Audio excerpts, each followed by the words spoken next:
ഛത്തീസ്ഗഡ് ജില്ലയില് 2 കന്യാസ്ത്രീകള് മനുഷ്യക്കടത്ത് ആരോപിച്ച് അറസ്റ്റ് ചെയ്യപ്പെട്ട സംഭവം. കേരളത്തിൽ നിന്നുള്ള കന്യാസ്ത്രീകളായതുകൊണ്ട് തന്നെ കേരളത്തിൽ വലിയ തോതിൽ അതിനെതിരെ ഒരു പ്രതിഷേധം ആഞ്ഞടിക്കുകയാണ്. അതില് കുറെയൊക്കെ ന്യായമുണ്ട് താനും. എന്നാൽ യഥാർത്ഥത്തിൽ ഛത്തീസ്ഗഡിൽ എന്താണ് നടന്നത്? നമ്മുടെ മാധ്യമങ്ങൾ BJPക്കെതിരെ ആയുധമായി ഉപയോഗിക്കുന്ന തിരക്കിനിടയിൽ പുറത്തേക്ക് പറയാത്തതും ഒളിച്ചു വെക്കുന്നതുമായിട്ടുള്ള യാഥാർത്ഥ്യങ്ങൾ എന്തൊക്കെയാണ്? എന്താണ് ശരിക്കും ഛത്തീസ്ഗഡിലെ ആ സാഹചര്യം, അല്ലെങ്കിൽ ഇപ്പോൾ നടന്നിരിക്കുന്ന ഒരു സംഗതി? നമുക്ക് അതേക്കുറിച്ച് സംസാരിക്കാം.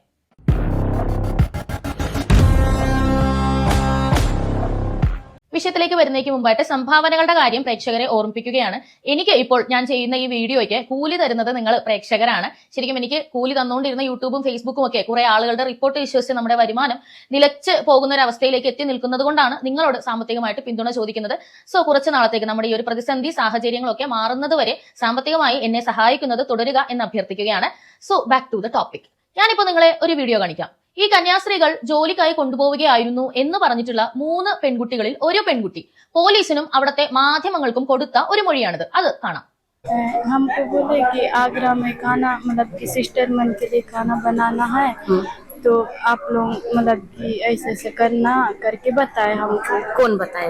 मतलब पहले के जो दीदी मन गए थे उन्होंने रिटर्न वापस आए, वो दीदी मन हमको बताए, तो हम लोग फिर ठीक है एक बार जाके देखेंगे करके बोले। तो फिर बाद में फिर बोले कि मतलब मेरे को बोले कि कुकड़ी जुड़ के 2 लड़की मन का हो गया है करके, तो ठीक है करके दान जगाने के लिए गढ़बंगर गई थी। उसके बाद वहाँ से फिर फोन किए कि आपके नाम से मतलब कि मेरे नाम ने और एक दीदी का नाम सुषमती है, उनके नाम से टिकट बुकिंग हुआ है, आप आओगे क्या करके। तो मैं बोली मेरे हाथ में पैसा नहीं है करके।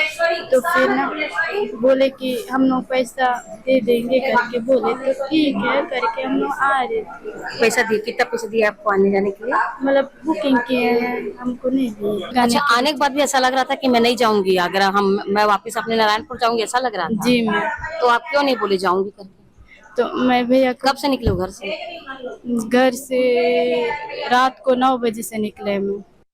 ഇതിനകത്ത് ഈ പെൺകുട്ടി പറയുന്നത് തന്റെ അനുവാദമില്ലാതെയാണ് കന്യാസ്ത്രീകൾ തങ്ങളെ കൊണ്ടുപോയത് എന്നാണ്. അതായത് ആഗ്രയിലേക്കാണ് ജോലിക്ക് കൊണ്ടുപോകുന്നത് എന്നതിനെ കുറിച്ച് ഈ പെൺകുട്ടിക്ക് വിവരമില്ലായിരുന്നത്രേ. ഛത്തീസ്ഗഡിൽ തന്നെ ജോലി വാങ്ങിച്ചു തരാം എന്നാണ് പറഞ്ഞിരുന്നത്. എന്നാൽ ആഗ്രയിലേക്കാണ് എന്നറിഞ്ഞപ്പോൾ തിരിച്ചു പോകണം എന്നാവശ്യപ്പെട്ടപ്പോൾ ഇവരുടെ കൂടെ ഉണ്ടായിരുന്ന വ്യക്തി അല്ലെങ്കിൽ കന്യാസ്ത്രീകൾ അതിന് സമ്മതിച്ചില്ല എന്നാണ് ഇവരിപ്പോൾ പറഞ്ഞത്. നിങ്ങൾക്ക് സംശയം ഉണ്ടെങ്കിൽ ഹിന്ദി അറിയാവുന്ന ആരെങ്കിലും കൊണ്ട് ഒന്നുകൂടി ഒന്ന് കേട്ടു നോക്കുക, ഇത് തന്നെയാണോ പറഞ്ഞെന്നുള്ളതൊന്ന് ഉറപ്പിച്ചേക്കുക. പറഞ്ഞത് എനിക്കറിയാവുന്നത് വെച്ച് ഇതാണ് പറഞ്ഞിരിക്കുന്നത്. ഇതൊക്കെയും എന്തുകൊണ്ട് ഇങ്ങനെ വന്ന് അവസാനിച്ചു, ഈ പെൺകുട്ടികൾ ആരാണ് എന്നതൊക്കെയാണ് ആദ്യം നമ്മൾ ചർച്ച ചെയ്യേണ്ടത്. ഛത്തീസ്ഗഡ് എന്ന് പറയുന്നത് കേരളം പോലെയുള്ള ഒരു സംസ്ഥാനമല്ല. നോർത്തിലുള്ള ഒരു സംസ്ഥാനങ്ങളും കേരളം പോലെയുള്ള സംസ്ഥാനങ്ങളല്ല. നമ്മൾ പ്രബുദ്ധരാണ് എന്ന് പറയുമ്പോൾ ചില സന്ദർഭങ്ങളിലൊക്കെ നമ്മൾ അതിനെ കളിയാക്കുമെങ്കിൽ പോലും സാമൂഹികപരമായി മൂല്യപരമായി ഒക്കെ നോക്കിയാൽ ഒരുപാട് അവിടെയുള്ള ആളുകളെ കാട്ടിയൊക്കെ നമ്മൾ കുറച്ചും കൂടി പ്രബുദ്ധരാണ്. കുറച്ചും കൂടി മാന്യതയുള്ള മര്യാദയുള്ള ഒരുപാട് ജനങ്ങൾ നമുക്കിടയിലുണ്ട്. എന്നാൽ ഛത്തീസ്ഗഡിലെ വിഷയമൊന്നും അങ്ങനെയല്ല. അവിടെ കുറച്ചും കൂടി വൈകാരികപരമാണ് കാര്യങ്ങൾ. കേരളം വിട്ടാൽ മറ്റെല്ലാ സംസ്ഥാനങ്ങളുടെയും സ്ഥിതി അത് തന്നെയാണ്. ഇവിടെ ഈ പെൺകുട്ടികൾ ഏത് ജില്ലയിൽ നിന്നുള്ളവരാണ് എന്ന് നോക്കിക്കഴിഞ്ഞാൽ ഛത്തീസ്ഗഡിലെ നാരായൺപൂർ എന്ന് പറയുന്ന ഒരു ജില്ലയിൽ നിന്നുള്ള കുട്ടികളാണ് ഈ 3 പെൺകുട്ടികൾ.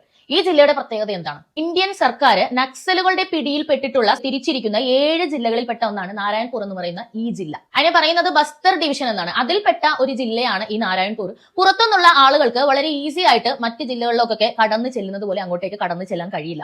ഏകദേശം 4000-ഓളം ഏക്കറിൽ കാടിന്റെ ഉള്ളിൽ പടർന്നു കിടക്കുന്ന ഈ ജില്ലയിൽ എല്ലാ കാര്യങ്ങളും നിയന്ത്രിക്കുന്നത് നക്സലുകളാണ്. നക്സലുകളുടെ അനുവാദത്തോടെ മാത്രമേ ആളുകൾക്ക് അകത്തേക്ക് കടക്കാനും അകത്തുള്ളവർക്ക് പുറത്തേക്ക് പോകാനും കഴിയൂ. അത്ര സ്ട്രിക്റ്റ് ആണ് സാഹചര്യങ്ങൾ. കുറെ നാളുകളായിട്ട് മാപ്പിംഗ് പോലും ചെയ്യാൻ പറ്റാത്ത ഒരു ഏരിയ ആണിത്. ആക്ച്വലി അതിന്റെ ഉള്ളിൽ എത്ര വിസ്തൃതി ഉണ്ടെന്നോ അതിന്റെ ഉള്ളിൽ കാര്യങ്ങൾ എങ്ങനെ കൃത്യമായി നടക്കുന്നുണ്ടോന്നോ ഒന്നും ഇന്ത്യൻ ഗവൺമെന്റിനെ ആക്സസ് ചെയ്യാൻ പറ്റാറില്ല. എന്തുകൊണ്ടാണ്? നക്സലുകളുടെ നിയന്ത്രണത്തിലാണ് ഈ ജില്ല. അപ്പൊ ഈ ജില്ലയിൽ നിന്ന് 3 പെൺകുട്ടികൾ ക്രിസ്ത്യൻ മിഷണറിമാരായ കന്യാസ്ത്രീകളോടൊപ്പം ആഗ്രയിലേക്ക് യാത്ര ചെയ്യുന്നു എന്ന് പറയുമ്പോൾ തന്നെ അത് എത്രത്തോളം സെൻസിറ്റീവ് ആയിട്ടുള്ള ഒരു ഇഷ്യൂ ആണെന്ന് നിങ്ങൾ ചിന്തിക്കണം. നക്സലുകളുടെ പിടിയിലുള്ള 3 പെൺകുട്ടികളെയാണ് ഇവർ കൊണ്ടുപോകുന്നത്. ഈ നാരായൺപൂർ ജില്ലയിലെ ഏറ്റവും സെൻസിറ്റീവ് ഏരിയ ആയ അംബുജ്മാഡ് എന്ന ഏരിയയിൽ നിന്നാണ് ശരിക്കും ഈ പെൺകുട്ടികൾ വരുന്നത്. അത്രയും തീവ്രമായിട്ടുള്ള ഒരു ഏരിയയാണ്. മാപ്പിംഗിന്റെ ഉള്ളിൽ, ഇന്ത്യൻ മാപ്പിംഗിന്റെ ഉള്ളിൽ വരാത്തത് കൊണ്ട് തന്നെ ഇവിടെയുള്ള ആർക്കും ആധാർ കാർഡ് ഇല്ല, തിരിച്ചറിയൽ രേഖകളില്ല. അവിടെ എത്ര ജനസംഖ്യ ഉണ്ടെന്നോ ആ ആളുകൾ എങ്ങനെ ജീവിക്കുന്നെന്നോ ഈ കാര്യങ്ങൾക്കൊന്നും ഇന്ത്യൻ ഗവൺമെന്റിന് ആക്സസ് ഇല്ല. അവിടെ നിന്നാണ് 3 പെൺകുട്ടികൾ അവിടെ തന്നെയുള്ള ഒരു ആണിനോടൊപ്പം ദുർഗ് റെയിൽവേ സ്റ്റേഷനിലെ ഈ സംഭവ ദിവസം വന്നിറങ്ങുന്നതെന്ന് ചിന്തിക്കണം. ദുർഗ് റെയിൽവേ സ്റ്റേഷൻ അല്ല, ശരിക്കും ഈ അംബുജ്മേഡിന്റെ അടുത്തുള്ള റെയിൽവേ സ്റ്റേഷൻ എന്നുള്ളതാണ്. അടുത്ത തന്നെയുള്ള ഒരു റെയിൽവേ സ്റ്റേഷൻ, അതായത് ഏകദേശം 60 കിലോമീറ്ററിന്റെ ഉള്ളില് ദന്തേവാഡ് റെയിൽവേ സ്റ്റേഷൻ എന്ന് പറഞ്ഞിട്ട് റെയിൽവേ സ്റ്റേഷൻ ഉണ്ട്. അവിടേക്ക് പോകാതെ ഇവരുടെ ഈ സ്ഥലത്ത് നിന്നും 200 കിലോമീറ്റർ അകലെയുള്ള ഏകദേശം മണിക്കൂറുകളോളം യാത്ര ചെയ്തിട്ട് മാത്രം എത്താൻ പറ്റുന്ന ദുർഗ് റെയിൽവേ സ്റ്റേഷൻ, അത് വേറൊരു ജില്ലയിലാണ്. അവിടെയാണ് ഈ പെൺകുട്ടികൾ വന്നിരിക്കുന്നത്.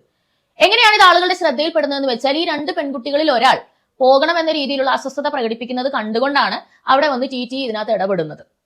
അദ്ദേഹം ചോദിച്ചപ്പോൾ അവർ പറഞ്ഞത് ഞങ്ങളെ ഇതേപോലെ ജോലിക്ക് വേണ്ടി കൊണ്ടുപോവുകയാണ് എന്നാണ്. അതിൽ ഒരാൾ പറഞ്ഞു എന്റെ അനുവാദം ഇല്ലാതെയാണ് കൊണ്ടുപോകുന്നത്. ആരാണ് കൊണ്ടുപോകുന്നതെന്ന് ചോദിച്ചപ്പോഴാണ് കന്യാസ്ത്രീകൾ ഉണ്ടെന്ന് പറയുന്നത്. ആ സമയത്ത് കന്യാസ്ത്രീകൾ അവിടെ ഉണ്ടായിരുന്നില്ല. പിന്നീട് അവർ രംഗത്ത് വരുന്നു, അതോടൊപ്പം കുറച്ച് ബജ്രംഗൾ ആളുകളും രംഗത്ത് വരുന്നു. അവർ വന്ന് ഇവർ മനുഷ്യക്കടത്ത് അല്ലെന്നുണ്ടെങ്കിൽ മതം മാറ്റുന്ന ഒരു പരിപാടി നിർബന്ധിതമായി ചെയ്യുന്നു എന്ന് ആരോപിക്കുന്ന ഒരു സംഗതിയാണ് ഉണ്ടായത്. അങ്ങനെ ആരോപിക്കുന്നതിന്റെ അടിസ്ഥാനം എന്താണ്?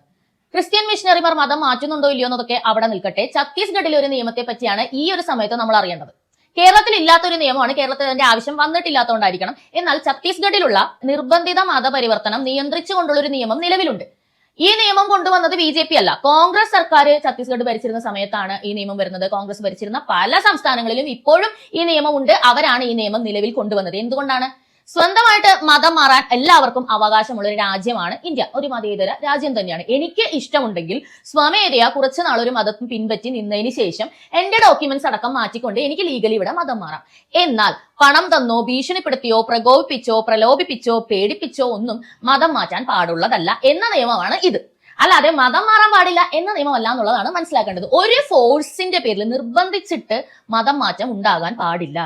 ഈ ബജ്രംഗൾ പ്രവർത്തകർ ആരോപിക്കുന്നത് ഇത്രയും ഗുരുതരമായ നാരായൺപൂരിൽ നിന്നും വന്ന ഈ 3 പെൺകുട്ടികൾ, അവരുടെ കയ്യിൽ ആധാർ കാർഡില്ല, ID കാർഡില്ല. ഈ ആധാർ കാർഡും ID കാർഡും എങ്ങനെയാണ് ഉണ്ടാവുക? രാജ്യത്തിന്റെ മാപ്പിംഗിൽ പോലും ഇല്ലാത്ത ഒരു ജില്ലയിൽ നിന്നും വരുന്ന പെൺകുട്ടികൾക്ക് യാതൊരു രീതിയിലുള്ള ഐഡന്റിറ്റിയും ഇല്ല. അപ്പൊ എന്ത് അടിസ്ഥാനത്തിലാണ് ഇവരോടൊപ്പം ഈ പെൺകുട്ടികൾ വരുന്നത്? ഈ പറയുന്നത് പോലെ ജോലിക്കാണ്, മാതാപിതാക്കളുടെ അനുവാദത്തോടെയാണ് എന്ന് പറയാൻ സാധിക്കുക എന്നാണ് അവർ ചോദിക്കുന്നത്. മാതാപിതാക്കളുടെ അനുവാദത്തോടെയാണെന്ന് പറയുന്ന ഡോക്യുമെന്റ്സ് അവരുടെ കയ്യിലുണ്ടെന്നും ആധാർ കാർഡ് ഉണ്ടെന്നും കന്യാസ്ത്രീകൾ പറഞ്ഞു എന്ന് പറയുന്നുണ്ട്. പക്ഷെ അത് ശരിയാവാൻ യാതൊരു സാധ്യതയുമില്ല. മാപ്പിംഗിന്റെ ഉള്ളിൽ വന്നിട്ടില്ലാത്ത ആളുകൾ എങ്ങനെയാണ് സെൻസസിൽ പെടുന്നത്? അവർക്ക് എങ്ങനെയാണ് ഇതുപോലത്തെ ഡോക്യുമെന്റ്സ് വരുന്നത്? അവർക്ക് വോട്ടവകാശം ഉണ്ടാവും? ഒന്ന് ആലോചിച്ച് നോക്കണം. അപ്പൊ ആധാർ കാർഡ് ഉണ്ടെന്ന് പറയുന്നതിലേ മനസ്സിലാക്കുക അതൊരു കള്ളത്തരമാണ്. ആധാർ കാർഡ് പോലും അവരുടെ കയ്യിൽ ഇല്ലായിരുന്നു, വോട്ടേഴ്സ് ID ഇല്ലായിരുന്നു. അവരുടെ ഐഡന്റിറ്റി തെളിയിക്കുന്ന യാതൊന്നുമില്ല. കന്യാസ്ത്രീകൾ പറയുന്നത് ഈ പെൺകുട്ടികൾ ക്രിസ്ത്യാനികളാണ്, അതും തെളിയിക്കുന്ന രേഖയില്ല. ആധാർ കാർഡും ഐഡന്റിറ്റി കാർഡും ഇല്ലാത്ത ഒരു വ്യക്തിക്ക് തന്റെ കാസ്റ്റ് ഇതാണെന്ന് തെളിയിക്കാനുള്ള രേഖ മാത്രം എങ്ങനെയുണ്ടാവും?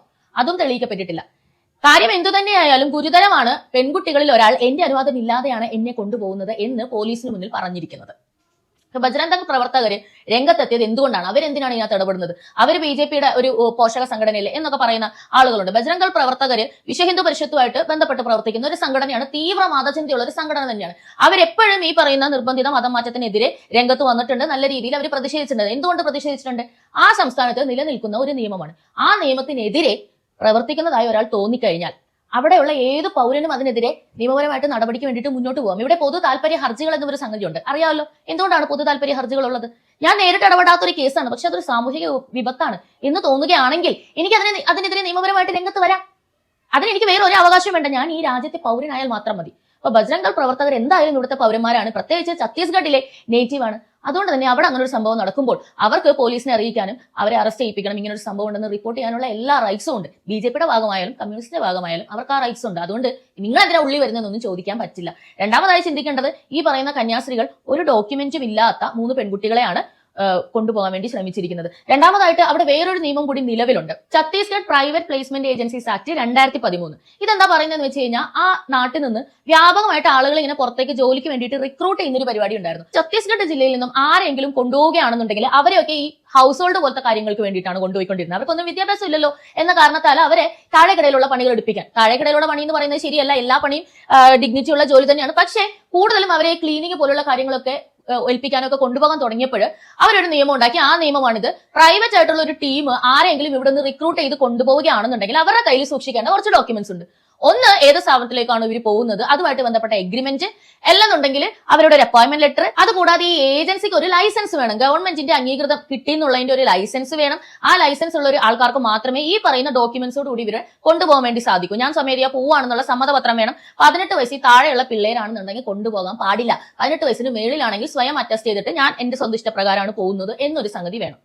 അപ്പൊ ഇതൊന്നും ഇവിടെ ഇല്ല എന്നുള്ളത് മനസ്സിലാക്കണം. രണ്ടാമതായി ആരോപിക്കുന്നത് കന്യാസ്ത്രീകളെ പെടുത്താൻ വേണ്ടിയിട്ട് ഫേക്ക് ആയിട്ട് കുറെ കാര്യങ്ങൾ ഉണ്ടായി, FIR ഒക്കെ തിരുത്തി എന്നൊക്കെ. അതിന്റെയൊക്കെ റിലയബിലിറ്റിയെ കുറിച്ച് നമ്മൾ ഒന്നും കൂടി ചിന്തിക്കണം. കാരണം എന്താന്ന് വെച്ചാൽ ഇൻ കേസ് സ്റ്റേഷനിൽ വെച്ചിട്ട് ഇവർക്ക് പ്രതികരിക്കാൻ പറ്റാത്ത രീതിയിൽ ബജറംഗൽ പ്രവർത്തകരുടെ ഭാഗത്തു നിന്നും വലിയ രീതിയിലുള്ള ആക്രമണങ്ങളൊന്നും ഉണ്ടായിട്ടില്ല, ഇതുവരെ റിപ്പോർട്ട് ചെയ്തിട്ടില്ല. നമ്മുടെ മാധ്യമങ്ങൾ പോലും ആക്രമിച്ചതായിട്ട് പറയുന്നില്ല, മറിച്ച് പോലീസിനെ വിളിച്ച് അറസ്റ്റ് ചെയ്യിപ്പിച്ചു എന്ന കാര്യമാണ് പറയുന്നത്. അത് ഇന്ത്യയിൽ ഒരു പൗരൻ നോർമലായിട്ട് ചെയ്യേണ്ട ഒരു സംഗതിയാണ്. എന്ത് പ്രശ്നം ഉണ്ടെങ്കിലും നിങ്ങൾക്ക് അതേ ചെയ്യാൻ പാടില്ല, നിങ്ങൾ കയറി ഇടപെടാനൊന്നും പാടില്ല, പോലീസിനെ വിളിക്കാനേ പാടുള്ളൂ. അത് അവർ കറക്റ്റ് ആയിട്ട് ചെയ്തു. അപ്പോ അവർക്ക് ഒന്നും മിണ്ടാൻ പറ്റിയില്ലെന്നുണ്ടെങ്കിൽ അവർക്ക് മജിസ്ട്രേറ്റിന് മുമ്പിൽ പോയി സംസാരിക്കാം, ഈ പെൺകുട്ടികൾക്കും സംസാരിക്കാം, കന്യാസ്ത്രീകൾക്കും സംസാരിക്കാം. എന്തുകൊണ്ടാണ് ഇവർ റിമാൻഡിലായത്? മജിസ്ട്രേറ്റിന് ബോധ്യപ്പെട്ടിട്ടില്ല ഇവർ പറഞ്ഞിരിക്കുന്ന സംഗതികൾ. മറിച്ച് പെൺകുട്ടികൾ ഒരാൾ മൊഴി നൽകുകയും ചെയ്തു, എന്റെ അനുവാദം ഇല്ലാതെയാണ്, ഛത്തീസ്ഗഡിൽ തന്നെ ജോലി തരാം എന്ന് പറഞ്ഞിട്ട് എന്റെ അനുവാദം ഇല്ലാതെ എന്നെ ആഗ്രയിലേക്ക് അയക്കാൻ നോക്കുകയാണ്. തിരിച്ചു പോകണമെന്ന് പറഞ്ഞപ്പോൾ സമ്മതിച്ചില്ല, കാരണം ടിക്കറ്റ് എടുത്തു എന്ന് പറഞ്ഞിട്ട് എന്നെ കൊണ്ടുപോകാൻ നിൽക്കുകയാണ്. അതുകൊണ്ടാണ് ഞാൻ സ്റ്റേഷനിൽ വെച്ചിട്ട് ഇങ്ങനെ പ്രതികരിച്ചത് എന്ന് ആ പെൺകുട്ടി പറഞ്ഞു. കണ്ടില്ലേ, ഞാൻ തുടക്കത്തിൽ കാണിച്ച ആ വീഡിയോയിൽ മീഡിയാസിനോടും പറഞ്ഞ് പോലീസ് സ്റ്റേഷനിൽ ഇരുന്നിട്ടാണ് ആ പെൺകുട്ടി സംസാരിക്കുന്നത്. അപ്പൊ ഇതൊന്നും ഡിനേ ചെയ്യാൻ പാടില്ല. കന്യാസ്ത്രീകൾ നമ്മുടേതാണ് എന്ന് പറഞ്ഞുകൊണ്ട് ഇതൊന്നും ഡിനേ ചെയ്യാൻ പാടില്ല എന്ന് ഞാൻ പറയുള്ളൂ. നിമിഷപ്രിയയുടെ കാര്യത്തിൽ പറയുന്നത് പോലെ തെറ്റൊരാൾ ചെയ്യുമ്പോൾ ആ തെറ്റിനെ നിങ്ങൾ എതിരായിട്ട് കാണും. വ്യക്തിയെ നിങ്ങൾ എതിരാക്കണ്ട, പക്ഷെ വ്യക്തി നിങ്ങളുടേതായിക്കോട്ടെ, പക്ഷെ തെറ്റ് തന്നെയാണ്. അപ്പൊ അങ്ങനെ ഒരു മൊഴി നിലനിൽക്കുകയാണ് ഇവർ റിമാൻഡിൽ പോയത്. ഇപ്പോ BJP ഈ കാര്യത്തിൽ എടുത്തിരിക്കുന്ന നിലപാട് എന്താണ്? നമ്മുടെ കേരളത്തിലെ BJP എന്താണ് എടുത്തിരിക്കുന്നത്? കേന്ദ്രവുമായിട്ട് വരെ ഇടപെട്ടു. ഛത്തീസ്ഗഡിൽ അനൂപ് ആന്റണിയുടെ ഒരു ടീം പോയി, രാജീവ് ചന്ദ്രശേഖർ ഇക്കാര്യത്തിൽ ഇടപെട്ട് വേണ്ടത് ചെയ്യുമെന്ന് പറയുകയും ചെയ്തു. ഇപ്പോഴും BJP മിണ്ടുന്നില്ല, BJP അതായതാന്നൊക്കെ പറഞ്ഞ് കോൺഗ്രസ് ഇങ്ങനെ നടക്കുന്നുണ്ട്. അവരെ കൊണ്ട് ഇതേ പറ്റൂന്ന് ആലോചിക്കണം. അവരെ കൊണ്ട് ഇതേ പറ്റൂ. ഇതിനു മുമ്പും ഈ നോർത്ത് ഇന്ത്യയിൽ ക്രിസ്ത്യൻ മിഷണറീസിനുണ്ടായ അപകടങ്ങളും ആക്രമണങ്ങളും ഒക്കെ BJPയുടെ തലയിൽ കെട്ടിവെക്കുന്ന കാഴ്ച മുമ്പ് നമ്മൾ കണ്ടിട്ടുണ്ട്. പണ്ട് ഇതേപോലെ ഒരു ഇഷ്യൂ ഉണ്ടായിരുന്ന സമയത്ത് ഇവിടെ നിന്ന് കെട്ടി സെബാസ്റ്റ്യൻ പോളും ടീമും ഒക്കെ പോയി. അത് കഴിഞ്ഞ് പിന്നെ അന്വേഷണം നടത്തി വന്നപ്പോഴത്തേക്ക് സഭയിലെ ചില കുഞ്ഞാടുകൾ തന്നെയായിരുന്നു പ്രതികൾ. അപ്പൊ ഇങ്ങനെയുള്ള കാര്യങ്ങൾ ഒരുപാട് നമ്മൾ കണ്ടിട്ടുണ്ട്. ഒരു ഇഷ്യൂ ഉണ്ടാവുന്നു എന്ന് പറയുമ്പോൾ ആ ഇഷ്യൂ എന്തുകൊണ്ട് ഉണ്ടാവുന്നു എന്നതിനെ കുറിച്ചും അറിയേണ്ടത് വലിയ കാര്യമാണ്. ഇവിടെ മതം മാറ്റുന്ന ഒരു പരിപാടി നടക്കുന്നില്ല എന്നൊന്നും നിങ്ങൾ പറയരുത്. അങ്ങനെ പറഞ്ഞു കഴിഞ്ഞാൽ കണ്ണടച്ച് നിങ്ങൾ ഇരുട്ടാക്കുകയാണ് എന്നേ പറയാൻ സാധിക്കും. ഉദാഹരണമായിട്ട് ഞാൻ പറഞ്ഞു കഴിഞ്ഞിട്ടുണ്ടെങ്കിൽ ഇവിടെ എറണാകുളത്ത് തന്നെ ഇവിടെ അടുത്ത് ഉദയാനഗർ എന്ന് പറഞ്ഞിട്ട് ഒരു സ്ഥലമുണ്ട്, KSRTC സ്റ്റാൻഡിന്റെ അടുത്താണ്. അതിന് പണ്ട് വേറൊരു പേരായിരുന്നു ആ സ്ഥലത്തിന്. എന്റെ കൂടെ അവിടെയുള്ള കുറെ പേര് സ്കൂളിലൊക്കെ പഠിച്ചിട്ടുണ്ട്. അപ്പൊ അതിനൊക്കെ ഒരുപാട് മുൻപ് അന്ധകാര കോളനി എന്ന പേരിലായിരുന്നു അത് അറിയപ്പെട്ടത്. ഇപ്പൊ അങ്ങനെ പറയാനേ പാടില്ല, അത് ഉദയാനഗറാണ്. അത് ഉദയാനഗർ ആയത് അന്ധകാര കോളനിയിൽ നിന്ന് മാറിയത് അവിടെ കുറെ ക്രിസ്ത്യൻ മിഷണറികൾ വന്നതിന് ശേഷമാണ്. അവരാണ് അവിടെ കുറെ കുട്ടികൾക്ക് എഡ്യൂക്കേഷൻ കൊടുത്തത്, അവരെ സാമൂഹികമായി ഉയർത്തിക്കൊണ്ടുവന്നത്, സ്വന്തമായിട്ട് ഓട്ടോ ഓടിക്കുക പോലുള്ള അന്തസ്സുള്ള ജോലികൾ ചെയ്ത് ജീവിക്കാൻ, പിടിച്ചു പറിക്കാനും കൊല ചെയ്യാനും കഞ്ചാവടിച്ചൊക്കെ നടക്കുന്ന രീതിയിൽ ജീവിക്കാതെ കുറെ കാര്യങ്ങളിലേക്ക് ഉന്നമനത്തിലേക്ക് കൊണ്ടുവന്നത് അവരാണ്. അതോടൊപ്പം ആ കോളനിയിലുള്ള ഒരുപാട് പേര് ക്രിസ്ത്യൻ മതത്തിലേക്ക് വന്നു എന്നുള്ളത് നിങ്ങൾ ശ്രദ്ധിക്കേണ്ടതാണ്. അപ്പോ സഹായം പറ്റുക എന്നതുകൊണ്ട് ഇപ്പൊ എന്നെ നിങ്ങൾ സഹായിക്കുന്നു, അതുകൊണ്ട് ജീവിതാവസാനം വരെ നിങ്ങൾക്ക് ഞാൻ വിധേയമായി ജീവിക്കണം എന്നതല്ല സഹായത്തിന്റെ അർത്ഥം. സഹായം നമ്മൾ എങ്ങനെയാണ് കൊടുക്കുന്നത്? ഒരാൾ അർഹയാണെന്ന് തോന്നുമ്പോൾ, ഒരാൾ അർഹനാണെന്ന് തോന്നുമ്പോൾ നമ്മൾ സഹായിക്കുന്നു, നമ്മൾ നമ്മുടെ വഴിക്ക് പോകുന്നു, അയാൾ അയാളുടെ വഴിക്ക് പോകുന്നു. അതല്ലേ ഏറ്റവും നല്ലത്. അയാളുടെ മനസ്സിലുണ്ടാവും എപ്പോഴും ഒരു കടപ്പാട്. നമുക്ക് എന്തെങ്കിലും ഒരു ഇഷ്യൂ വന്നാൽ അത് നമുക്ക് പ്രയോജനപ്പെടും, അയാളിൽ നിന്ന് അല്ലെങ്കിൽ വേറൊരാളിൽ നിന്ന്. ഇങ്ങനെയാണ് കർമ്മ വർക്ക് ചെയ്യുന്നത്. അല്ലാതെ ഒരാളെ അടിമയാക്കാൻ വേണ്ടി എന്തെങ്കിലും ഉപയോഗിക്കുന്നത്, പണമായിക്കോട്ടെ, അധികാരമായിക്കോട്ടെ, വേറെ എന്തെങ്കിലുമൊക്കെ ഉപയോഗിക്കുന്നത് വളരെയധികം മോശപ്പെട്ട ഒരു കാര്യമാണ്. അതൊരു മതത്തിന്റെ പേരിൽ ചെയ്താലും എന്തിന്റെ പേരിൽ ചെയ്താലും അത് തെറ്റായ ഒരു കാര്യമാണ്. ഇപ്പോൾ കന്യാസ്ത്രീകളെ ജാമ്യത്തിലെടുക്കാൻ വേണ്ടത് ചെയ്യാം എന്നതാണ് ഇവിടുത്തെ BJP പറഞ്ഞിരിക്കുന്നത്. തീർച്ചയായും അവരിതിൽ ഇടപെട്ട് കാര്യങ്ങൾ ചെയ്യേണ്ടതാണ്. അവരെന്തിനാണ് ഇടപെട്ടതെന്ന് BJP തന്നെയുള്ള കുറെ ആളുകൾ ചോദിക്കുന്നതും കിട്ടുന്നത്. അതെന്താ, ഹിന്ദുക്കൾക്ക് വേണ്ടി മാത്രം ഉണ്ടാക്കി വെച്ചിരിക്കുന്ന ഒരു പാർട്ടി ഒന്നുമല്ല BJP. അവരങ്ങനെ ഒരിക്കലും അവകാശപ്പെട്ടിട്ടില്ല. വേറെ കുറെ ആളുകളാണ് അവരെ അങ്ങനെ ആരോപിക്കുന്നത്. എല്ലാ കാലത്തും അവര് ജനങ്ങൾക്കൊപ്പം നിന്നിട്ടുണ്ടെന്ന് പറയും. മുൻപത്തെ ഒരു ഇഷ്യൂ വന്നപ്പോൾ നിന്നതാരാ? ഇപ്പോഴാണെങ്കിലും അതോടൊപ്പം കാര്യങ്ങൾ ചെയ്തുകൊണ്ടിരിക്കുന്നതാരാ? ഒന്ന് ആലോചിച്ച് നോക്കണം. ഇവിടെ തന്നെ ഈ കേരളത്തിൽ ക്രിസ്ത്യാനികൾക്കെതിരെ എന്തെല്ലാം പ്രശ്നങ്ങൾ ഉണ്ടായി, എത്ര അടിക്കേസുകൾ ഉണ്ടായി, ഇവിടുത്തെ വൈദികരെ വരെ കയ്യേറ്റം ചെയ്യുന്ന സംഭവങ്ങൾ ഉണ്ടായി, മറ്റൊരു പ്രബലമായ ഒരു മതത്തിൽ നിന്നും എത്ര ആക്രമണങ്ങൾ ഉണ്ടായി. ഇവിടുത്തെ കോൺഗ്രസും ഉണ്ടിയോ, ഇവിടുത്തെ CPM ഉണ്ടിയോ? എന്തുകൊണ്ടാണ്? അവർക്കൊക്കെ വലിയ വോട്ട് ബാങ്ക് ആ മതങ്ങളിൽ നിന്നുണ്ടായിരുന്നു. അപ്പോഴൊക്കെ ഈ പറയുന്ന സഭയും ഇടയന്മാരും ഒന്നും ഇവരുടെ കണ്ണിൽ പെട്ടിരുന്നില്ല. BJP ആണ് എപ്പോഴെങ്കിലും നിന്നിട്ടുണ്ടെങ്കിൽ ഉള്ളൂ. പണ്ടത്തെ കോൺഗ്രസ് സഭയിൽ ഭയങ്കര പ്രബലമായിരുന്നു. അപ്പൊ കോൺഗ്രസിന് ഈ പറയുന്ന പോലെ സഭയ്ക്ക് കോൺഗ്രസിൽ ഒരു നിയന്ത്രണം ഉണ്ടായിരുന്നു, കോൺഗ്രസിന് സഭയിലും ഉണ്ടായിരുന്നു എന്ന് വേണമെങ്കിൽ പറയാം. ഇപ്പൊ അതൊന്നുമില്ല. ഇപ്പോ കോൺഗ്രസിന് നിലനിൽക്കണമെന്നുണ്ടെങ്കിൽ മുസ്ലിം ലീഗിന്റെ കൂട്ട് വേണം. അപ്പൊ അവരെ പിണക്കാതെ വേറൊന്നും ചെയ്യാനായിട്ട് കോൺഗ്രസിന് സാധിക്കില്ല. ഏകദേശം കമ്മ്യൂണിസ്റ്റുകാരുടെ സ്ഥിതിയും ഇതൊക്കെ തന്നെയാണ്. അപ്പൊ സഭയുടെ ഒപ്പം നിൽക്കാനായിട്ട് ആരുണ്ട്? മുനമ്പം കേസിൽ ആരുണ്ടെന്ന് ചോദിച്ചു കഴിഞ്ഞാൽ BJP തന്നെയുള്ളൂ. രാജീവ് ചന്ദ്രശേഖർ ഛത്തീസ്ഗഡിൽ ഇടപെട്ടതിന് ആർക്കും മോശം പറയാനില്ല. കൃത്യമായിട്ടുള്ള ഒരു കാര്യമാണ് ചെയ്തിരിക്കുന്നത്. എന്താണ് സത്യത്തിൽ അവിടെ നടന്നത് എന്ന് നമ്മൾ അറിയുന്നത് തന്നെ അനൂപ് ആന്റണി അവിടെ പോയതിനു ശേഷമാണ്. അല്ലാതെ ഇവിടത്തെ മാധ്യമങ്ങൾ, വലത് ഇടത് പാർട്ടികൾക്ക് വേണ്ടി ചുമ്മാ വിടുപണി ചെയ്യുന്ന മാധ്യമങ്ങൾ ഇതിനെപ്പറ്റി നിങ്ങളോട് പറയുമെന്ന് ചിന്തിക്കുന്നുണ്ടോ? നമ്മൾ അറിയുന്നില്ലല്ലോ. ഛത്തീസ്ഗഡൊന്നും ഈ അതിർത്തിക്ക് അപ്പുറം പോകാത്തവരാണ് ഇവിടെ ഇരുന്നുകൊണ്ട് ഛത്തീസ്ഗഡിനെ വിമർശിക്കുന്നത്. മനസ്സിലായില്ലേ? അവിടെയൊക്കെ നടക്കുന്ന കാര്യങ്ങൾ എന്താണ്? നക്സലുകളൊക്കെ ശരിക്കും പറഞ്ഞാൽ കമ്മ്യൂണിസം സിദ്ധാന്തം പിൻപറ്റുന്ന ആൾക്കാരാണെന്ന് ചിന്തിക്കണം. ഒരു മനുഷ്യരെ കുടുക്കിയിട്ടേക്കും അവിടെ. പഠിത്തവും ഇല്ല, മുന്നോട്ട് വരാനും കഴിയില്ല, ജീവിക്കാനും പറ്റില്ല എന്നും പറഞ്ഞുകൊണ്ട്. അപ്പൊ അവരിൽ നിന്നൊക്കെ കന്യാസ്ത്രീകളെ രക്ഷപ്പെടുത്തിക്കൊണ്ട് പോകുന്നത് വലിയ കാര്യം. പക്ഷേ മനുഷ്യക്കടത്തുന്ന രീതിയിൽ BMS നിയമസംഹിത അടക്കം വെച്ച് കേസ് രജിസ്റ്റർ ചെയ്യുന്ന രീതിയിൽ വാലിഡ് ആയിട്ടുള്ള ഒരു മൊഴി ഉണ്ടെന്നുള്ളത് നിങ്ങൾ ചിന്തിക്കണം. അത് ഇവര് കൊണ്ടുപോയ 3 പെൺകുട്ടികളിൽ ഒരാളുടെ മൊഴിയാണ്. 18 വയസ്സായ കുട്ടിയാണെങ്കിലും അതിന് താഴെയുള്ളതാണെങ്കിലും ആ മൊഴി വളരെ വളരെ വാലിഡ് ആണ്. താഴെയുള്ളതാണെങ്കിൽ ഭയങ്കര വാലിഡ് ആണ്, അല്ലെന്നുണ്ടെങ്കിലും വാലിഡ് ആണ്. അപ്പോൾ ഇവരെ ജാമ്യത്തിലെടുക്കാനും മുന്നോട്ടുള്ള കാര്യങ്ങളിൽ സഹായിക്കാനും BJP ഉണ്ടെന്ന് പറയുന്നത് ശരിയാണ്. അവർക്ക് അതിലപ്പുറത്തേക്ക് വേറെ ഒന്നും ചെയ്യാനില്ല. മറ്റു പാർട്ടികൾ അവിടെ പോയിട്ട് എന്താ ചെയ്യുന്നത്? അവർക്ക് ഒന്നും ചെയ്യാനില്ല. ഭരണം കയ്യിലില്ലാണ്ട് എന്തുട്ട് ചെയ്യാനാണ്? അപ്പൊ ഒന്നും ചെയ്യാനില്ല. ഇതൊക്കെ വെറും പ്രഹസനമാണെന്നുള്ളത് മനസ്സിലാക്കുക, സത്യം അറിയുക, സത്യത്തിനോടൊപ്പം നിൽക്കുക. എന്നിട്ട് മാത്രമേ നമുക്ക് ശരിയായിട്ടുള്ള ഒരു രീതി അല്ലെങ്കിൽ ഒരു വഴി തിരഞ്ഞെടുക്കാൻ വേണ്ടി സാധിക്കുള്ളൂ. അപ്പോൾ തുടർന്ന് കാണുക പബ്ലിക് ഒപ്പീനിയൻ.